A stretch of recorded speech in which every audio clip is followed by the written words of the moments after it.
Welcome to Guilty or Not, where we take a look at the world's most gruesome cases, analyse them, and try to figure out why the perpetrator did their horrible deed. Shayna Hubers was sentenced to life in prison for the murder of her boyfriend Ryan Poston. A beautiful but jealous young woman, she became enraged when her boyfriend stated that he wanted to leave her so he could date another woman. But Hubers claimed self-defense, as she stated that Poston pressured her to perform sex acts and was abusive. What really happened in their relationship? Was Shayna wrongfully charged, or was she a cool, calculating killer? And in the middle of him doing something with his arm or saying something crazy, shot him. And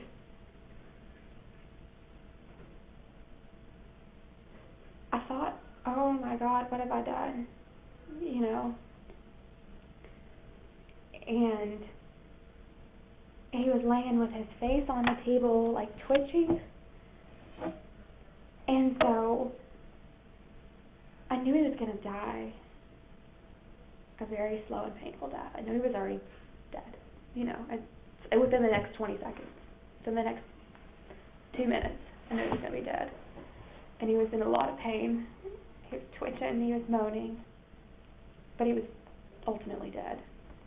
And so I shot him enough times to kill him so that he wouldn't suffer at that point, which was a few more times. And I think I shot him twice, thought he was completely dead, and he was laying there still, twitching and making noises. And I shot him in the head. I probably should have left it there, but I knew he was going to die. Mm-hmm. Or have a very deformed face. And you were concerned. And I knew, oh no, he would have died. He was already dying. He was dying. But I just walked around the table and shot him where I knew he would die immediately. And fast. His obsession with guns killed him. You know, I would have never, I'm so Democrat, I would have never touched a gun in my life until I dated him.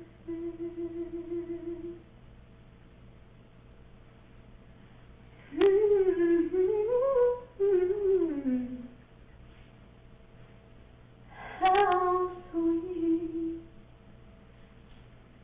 the sound that sings a rest.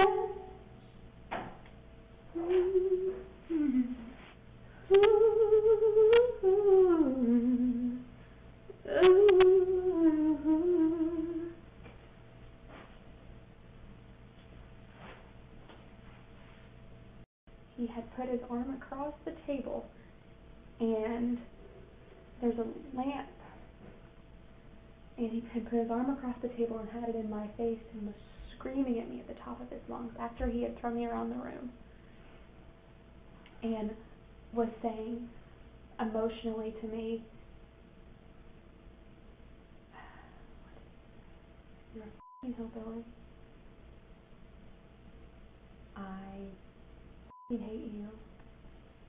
I hate everything about you for what you are, and my family hates it." And he was screaming it, and he had his hand on the table, and he wasn't completely standing up. He was like this. So it was like He was sitting. He was enough that when I shot him, he went like this. Literally. That's when I knew he was dead, or close to it, and twitching. And I couldn't.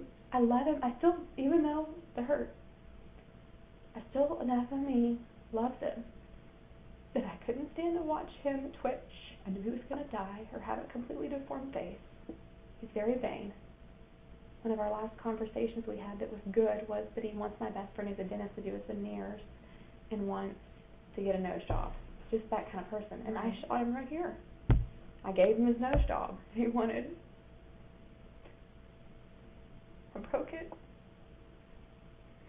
I'm not your typical murderer. No, I'm not the one that you see on death row. He said, you're just a hillbilly from Kentucky. And I am. I guess the hillbilly came out of me.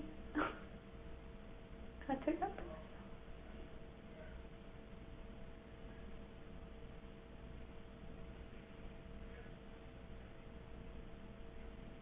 None of it matters now. The worst thing I've ever done my whole life.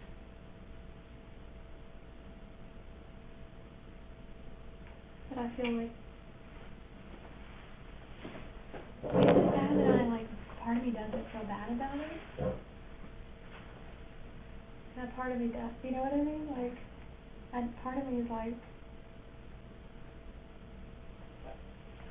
he hit me, he threw me. You just don't treat a woman like that. I was in high school and she was a convicted felon. She told me that the women that she went for cocaine. She told me that the women that she got along with in jail or prison are the women that were there because they had killed their husbands.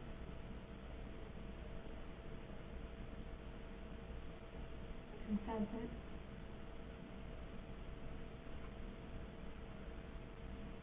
hell has no fury like a woman's scorn. Never believed it until now. And I wasn't doing anything that was mean. I was begging him to stay in the relationship and be with me because I knew that we once really loved each other. Ryan had told me that he loved me and wanted to be with me. And I guess somewhere along the way, that grew to hate. He was screaming how much he hated me.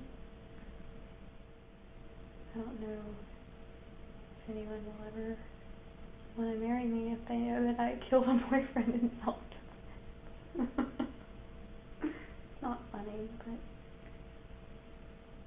the stuff he was saying to me was so abusive while he was throwing me around the room. I'll never forget it.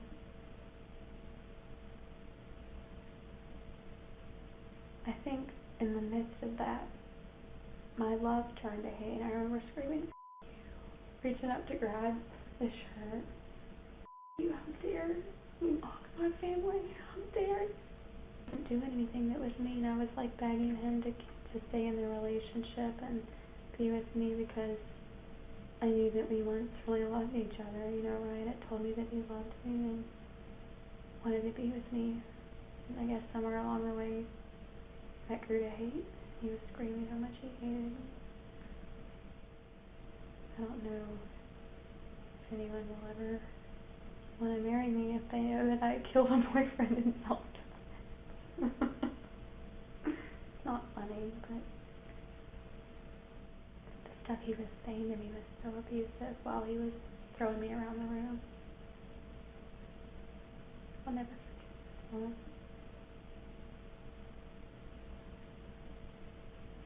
I think in the midst of that, my love turned to hate. I remember screaming, reaching up to grab the shirt. You, how dare you mock my family? How dare you talk about secretly of my mother and my family? If I don't get any serious consequences, that I could really be happy just having a career and maybe not even ever getting married, because it's very traumatic, It's very traumatic for me to live with it. I have to know that I did that for someone that I told every day, I love you.